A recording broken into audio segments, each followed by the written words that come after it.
Hi friends, welcome to super taste. இன்றைக்கி நாம் இட்லி வச்சு ஒரு ரெசிபி செய்ய போகிறோம். எல்லோரும் இட்லினா சுட சுட தான் சாப்பிடுவாங்க. ஆனால் நம்ம இட்லியை வச்சு ஒரு சூப்பரான சுவையான ஒரு ரெசிபி செய்ய போகிறோம். இப்போ வாங்க எப்படி செய்யலான்னு பார்க்கலாம்.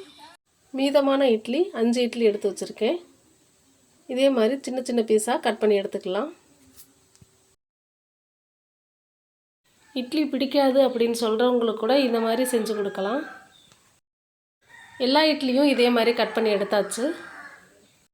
அடுப்பு பற்ற வச்சு பாத்திரத்தில் இட்லி பீஸ் எல்லாத்தையும் பொரிக்க தேவையான எண்ணெய் ஊற்றியாச்சு.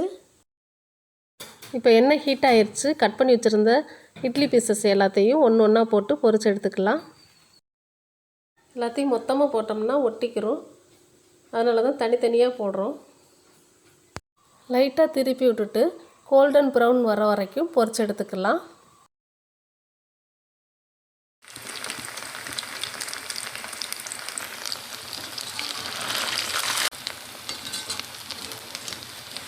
இப்போ பாருங்கள், கோல்டன் ப்ரௌன் கலர் வந்துடுச்சு. இப்போ வேறு ஒரு பிளேட்டுக்கு மாற்றிடலாம். எல்லா இட்லியும் இதே மாதிரி பொரித்து எடுத்தாச்சு. பொரித்த இட்லியை ஒரு தாளிப்பு கொடுத்துடலாம். அடுப்பில் ஒரு பாத்திரத்தை வச்சுட்டு அதில் தேவையான எண்ணெய் ஊற்றிட்டு ஜீரகம் 1 ஸ்பூன், கடுகு 1/2 ஸ்பூன், ஒரு பச்சை மிளகாய் பொடியாக கட் பண்ணது, தேவையான அளவு கறிவேப்பிலை, பெரிய சைஸ் வெங்காயம் 1 பொடியாக கட் பண்ணது, எல்லாத்தையும் சேர்த்து நல்லா வதக்கி விட்டுக்கலாம்.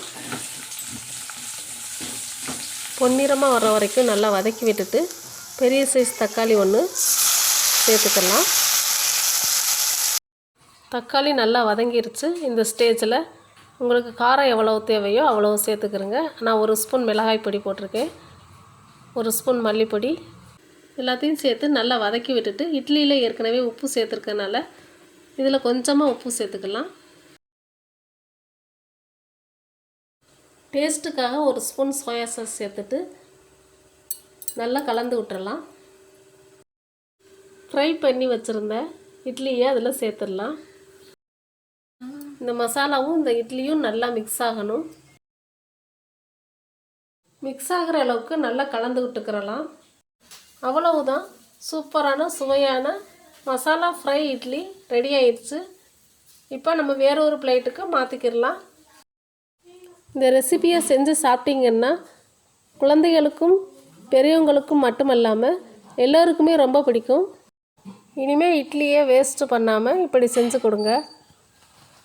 இட்லியை எண்ணெயில் போட்டு பொரித்து எடுத்தனால ஸ்பைசி அண்ட் கிறிஸ்பியாகவும் இருக்குது, ரொம்ப டேஸ்டியாகவும் இருக்குது. டெக்கரேட்காக மல்லி இலை தூவிக்கிடலாம்.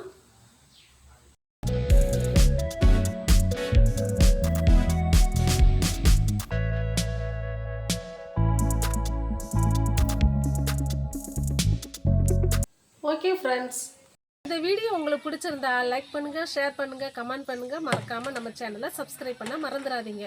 மீண்டும் ஒரு நல்ல ரெசிபியோடு சந்திக்கிறேன். நன்றி, வணக்கம்.